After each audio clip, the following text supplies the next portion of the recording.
All right, on to the back here. So let's focus up. All right.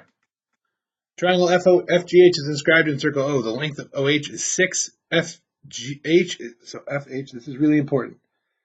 FH is congruent to OG, right? OG down here. Okay. The radius is 6. So any radius is going to have a length of 6. So this is 6, this is 6, and that actually makes this 6. Okay. It says, what is the area formed by sector FOH? So, area of the sector, remember, is this entire slice of pizza here. What's the area of that entire pizza? Now, if this is 6, 6, and 6, this makes this an equilateral triangle. So equilateral triangles have all sides and all angles equal. So if it's 180 degrees for a triangle and there's 3 angles that are equal, let's slide it down so we can see, that means that all the angles have to be 60 degrees. So this central angle is 60 degrees. So the area of the sector formula is angle over 360 times, remember, 2 pi r for arc length, pi r squared for area. Okay, so it's 60 over 360, and remember this is area of, and we started kind of writing SEC in our other class because people kind of got confused from segment and sector, so it's just a sector here, okay? Times pi, and then our radius, once again, is 6 times 6 squared. So this becomes 1/6 times 36 pi, and that's just equal to 6 pi. There's no units given, so if you want to put unit squared, you can. You don't have to. But 6 pi is our answer. Okay? And if you'd like to, you can round that to the nearest tenth. You are more than welcome to. 6 pi, that's going to be 18.8 people. All right. Number 7, in a circle with a diameter of 32. Remember, that means the radius is 16. The area of the sector is 512 pi over 3. What is measured the angle of the sector in degrees? Okay? So that's important because we're not using the radian formula. Radian would be angle over 2 pi, right? Okay, so area of the sector, angle over 360 times 2. Almost made a mistake. Pi r squared. Make sure you're using the right formula here. Now this is going to go in for this part. So 512 pi over 3 is equal to, we're looking for the angle. Let's call that theta again. Let's get in the habit of that. Over 360 times pi r squared. Don't know what r is yet, right? Oh, we do. It's 16. What are you doing, Mr. Z? Stop slacking, right? Okay, that goes to the numerator. So 512 pi over 3 is equal to, now one thing you can do is see if the 512 over 3 reduces, right? And it doesn't. But if it did, it may make it easier. So 16 squared is 256. So this is 256 pi theta over 360. And then we can just cross multiply.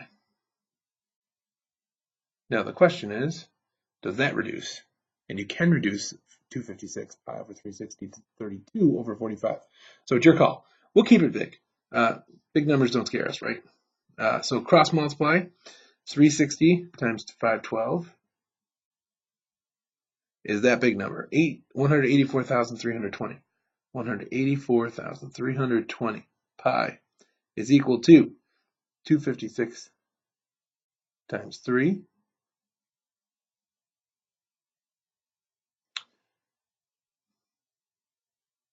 And then the pi is going to be attached there. So is equal to 768 pi and then theta. We'll divide by 768 on both sides, right? Pi, don't forget the pi's, otherwise you're not going to get the right answer. Pi's are going to cancel out. We take that first answer. Let's see if we can do it here. We can. We grab it. We do divide. We go up. Grab that. Boom! 240. So this is equal to 240 degrees. And there's our angle. All right. Determine and state in terms of pi the area of the sector that intersects a 40-degree arc of a circle with a radius of 4.5. So, once again, circle. 40 degrees. Boom. There you go. This is a radius of 4.5. I want to know the area of the sector. Once again, angle over 360 is equal to, sorry, don't do that, times pi r squared is equal to the area of the sector. So the angle is 40 over 360 times pi, and then 4.5 squared. 40 over 360, I believe, is 1/9, but we can check that if you want. And that is, what's up, 1/9. So 1 over 9 times 4.5 squared is 20.25. So 20.25 pi. And then remember, it says to put that in terms of pi. So we want to multiply that times our 1 over 9, and we get 2.5. So the answer here is just 2.5. Whoa. 2.25. 2.25 pi, and no units. Otherwise, it would be unit squared. All right, these look familiar from the homework the other day. We're going to do them anyways. So, find the area of the shaded region below. So we have the circles. Remember, if this is 32, there's 4 circles. That means each of these has a diameter of 8, which means the radius is 4. Now there's 4, 8, 12, 16 circles. So we need the area of one circle. And the shaded region is essentially just going to be what's the area of the whole square minus the area of all the circles. This is pi times r squared, which is pi times 4 squared, which is 16 pi. Now, 16 times the area of the circle is 16 times 16 pi. And as we know from earlier, 16 squared is 256. So that's the area of all the circles. All circles. Okay? All right. Now, we need the area of our rectangle or square. Haha, same, because squares are rectangles. 32 times 32, otherwise known as 32 squared. And that's 1024. 0, 2, 4. That's again centimeters squared. As actually is this. And so the shaded is the area of the square minus the 16 times the area of all the circles, right? So it's 1024 minus 256 pi, and this is equal to minus 256 pi. And that's our answer. Now, technically, in terms of pi, that's the answer. This, if we're rounded near as tenth, is 219.8, and that's centimeters squared. And that's the area of the shaded region. All right. And that's it. Okay. Here we got a half circle, and then out of the half circles, we have 2 half circles cut out. Remember, these 2 circles actually make one whole circle. So the radius of this, if you think about it, this is 2 centimeters, this is 2 centimeters, that's 2 centimeters. So all the way across, right, the diameter of said bid circle is 8 centimeters, which means the radius is 4 centimeters. All right, let's do some work here. So we have the area of the half circle on top is 1/2 of pi r squared, where r is 4. So it's 1/2 of pi times 4 squared. That's 16. Half of that is 8 pi. And that's the area of the top part, the half circle. So the area of the 2 small circles making 2 small half circles making one big one is just pi r squared, where r is 2. And this is 4 pi. And so the shaded area, we'll do a little line on the middle here to cut it off, all right, is equal to the area of the half circle, half, minus the area of the whole circle. So it's 8 pi minus 4 pi, and this is just equal to 4 pi. And that's our answer, and that's centimeters squared. All right. ABC is an equilateral triangle. We have this little thing coming out of here. So technically, if you kept the golden circle, right, this shaded region is the sector of the circle here, right? The sector of the circle. So remember, area of the sector is equal to the angle over 360 times pi r squared. We're going to take away from that the area of this triangle. Now, this is equilateral. That means this is 6 centimeters, and the angle here is 60 degrees. So we can use the area of a triangle formula, 1/2 AB times the sine of C, right, capital C, to make this happen. So here's A, there's B, there's capital C, and we're away we go. So 1/2, boom. Now technically, we should actually rewrite a formula that fits the problem. So 1/2 AC times the sine of B, right? Now it fits.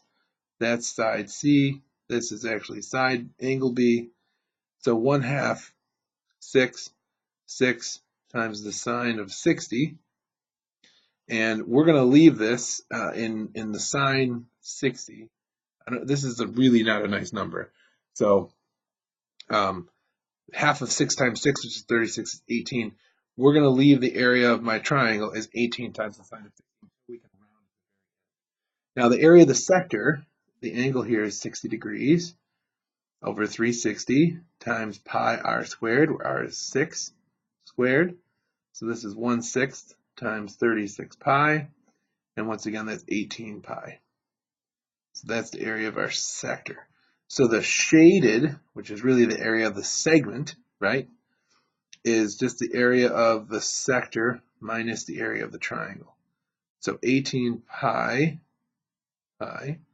minus 18 times the sine of 60, and we're just rounding that out. So 18 pi minus 18. My button's a little bit different, but I have the sine button there. You're going to hit the trig and then go through it. Sine 60, enter, and there's my answer. Nearest tenth. Now, ooh, here we go. 9 is going to round up to 10, so this is going to become 41.0, and then centimeters squared for our area. All right. Which black target are you most likely to hit when throwing a dart, and justify your answer? So let's talk about this guy. Square, squares. So each of these are 2 by 2 squares here. All right. So we want to talk about most likely would mean the greatest probability, right? Which of these has the greatest probability to happen?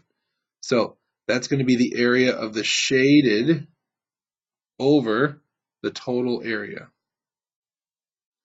Some of these we may have to subtract. We might not have to. So let's go with it.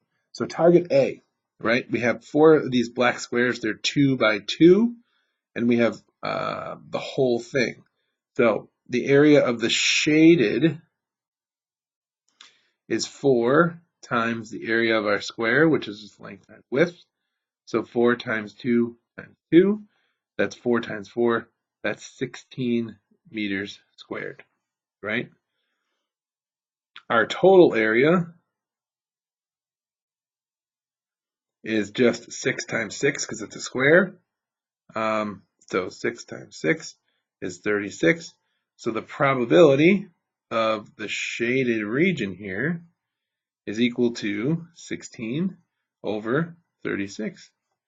And when we type it in our calculator, we'll get this decimal form so we can compare the decimals. And we get 0.4 repeating. So 0.4 repeating. That's our probability. All right. Okay, target B. Now, to get the shaded region, we're actually going to have to do a little bit of work here, right? We have to take this circle and subtract out this smaller circle. So it says that this circle right here has a diameter 4. So the radius from here to here is 2. And then here we have the bigger circle, which has a radius of 6. So the diameter of 6, so the radius is 3. Okay? So let's go for it. Now we're going to draw a little deal here so we get some more room. So the area of the big circle, right? Big circle, is equal to pi r squared. So this is pi times r is 3 squared. And so this is 9 pi. The area of the small circle, you guys see that? Small circle, right? Is equal to pi times 2 squared. All right? Which is equal to 4 pi. And that's the small circle, right? So the area of the shaded is 9 pi minus 4 pi, which is 5 pi. And that's our area of the shaded region. Okay, so now we need our area of the square, right? Area of the square. We know that's length times width. So this is just 6 times 6 because it's square, and that's 36. All right, so the probability of the shaded here is 5 pi over 36. And that comes out to be, drum roll please,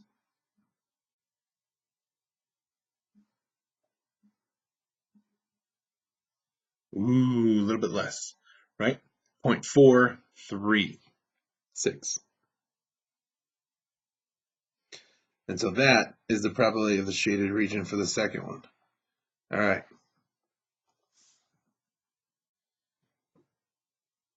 This next guy, we got two squares intersecting here. The first square is going to be easy to figure out, right? We'll call this the, I don't know, big square. This is just length times width. That's 6 times 6. So this is once again 36 for the big square, right? All right, then we have this inside one, black square if you want to, right? Now, what we know is we know that this line going from here to here is 6, and this line going from here to here is 6.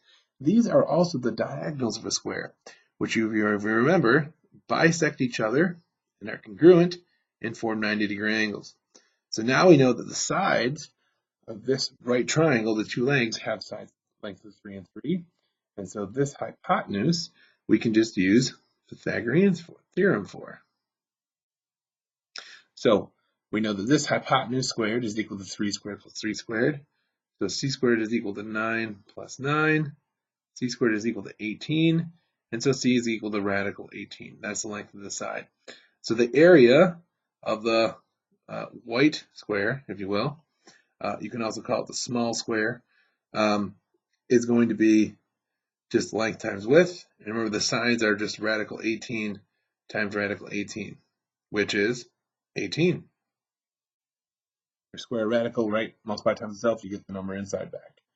Okay, so the probability of the shaded is going to be, ooh, we didn't get it all the way right. Don't do 18 over. I just realized that what this says, that we're going back to white here, people. That is hysterical. All right. You can't just do 18 over 36 because remember the shaded region is what's outside. So the area of the shaded is 36 minus 18. Got it? Which is hysterically 18. But if we didn't check that, we may not have got the same number. So just be careful. Make sure you check to make sure this what the area of the shaded region is. Don't just use the small square and think that that's going to work. So it's 18 over 36. And when you divide this on your calculator, you should get 0.5. It's a half. So which one is most likely to hit? We would write target C, and then just probability is the greatest. Which is the shaded region, right? But that's how we're saying. There you go. All right.